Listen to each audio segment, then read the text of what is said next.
Az alapfokú játékvezető tanfolyam záróvizsgáját Budapesten 2011. március 26-án tartotta a Magyar Labdarúgó Szövetség Pest megyei igazgatóságának játékvezető bizottsága.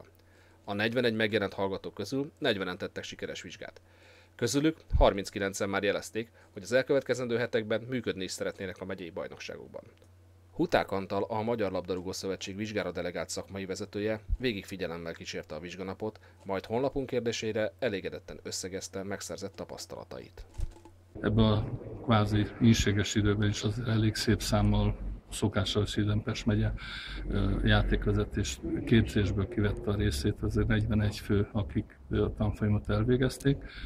Ebből azt kell mondani, hogy jó néhány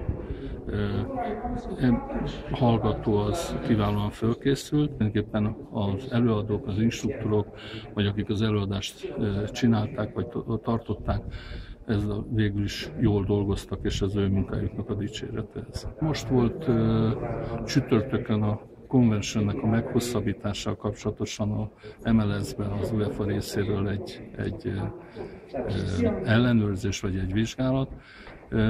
Itt, ami célul kell kitűzni minden alapvető megyei vagy régió szövetségnek, a játékvezetők megtartása. 800-600 fő végzett általában, de azért elég nagy volt a lemorzsolódás. Az országos cél az, hogy a játékvezetőket tartsuk meg, de sajnos nem lehet központilag elrendelni.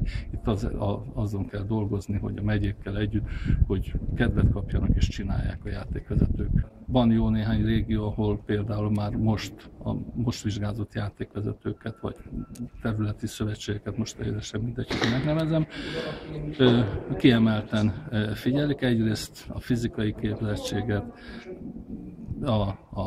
természetesen az elméleti tudás, aztán végül a pályán való működés az adja meg, hogy ki hogyan dolgozik és hogyan működik. Tehát azon alapján lehet elbinteni. De természetesen, ahogy az akadémia működik, ahogy pályázni lehetett, jelentkezni rá, hiszen megye egyik bezárólag jelentkezhettek játékvezetők, ez biztos, hogy egy pár év múlva ez lecsapódik. Tehát meg fognak jelölni azok a hallgatók, akik tavaly vagy idén végeztek és oda fognak érni. Az idei tanfolyamon túlnyomó részt a fiatalabb korosztályok képviseltették magukat, akik nagyobb célokat is dédelgetnek.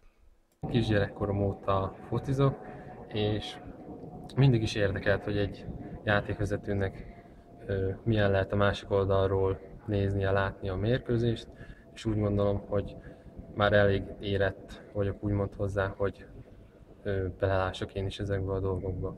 Az írásbeli tesztem az maximális pontszámú lett, a fizikai teszttel nem volt probléma, és most fog kiderülni majd az elméleti, a szóbeli vizsgának az eredménye. Álmodozni szeretek, de majd meglátom, hogy élesben hogy fog ez működni. Hogyha jól működik, akkor határa csillagos ég. A tanfolyam végeredményével azonban nem mindenki volt elégedett. 17 esztendő óta ugyanis nem történt a képzésen egyetlen bukás sem. Hát tulajdonképpen mondhatnám, hogy van egy csalódottságérzés, itt egy fő, aki nem felelt meg a vizsgán. Ettől függetlenül egy jó összetételű életkorban sok fiatal tartalmazó csoport volt a tanfolyamnak a résztvevői. Nagyon érdeklődőek voltak a tanfolyam előadásain, konstruktívak voltak, lehetett velük jól haladni.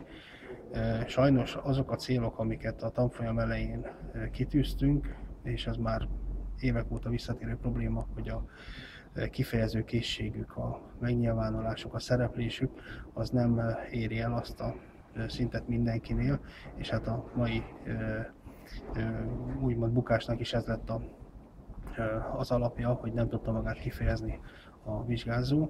Ez egy pici csalódás, ez ránk nézve újabb feladatok, újabb kihívásokat eredményez, hogy a következő tanfolyamnál ezt így vegyük figyelembe, és erre nagyobb hangsúlyt fektessünk, hogy többet szerepeltessük őket, ne kerüljünk ilyen hibába.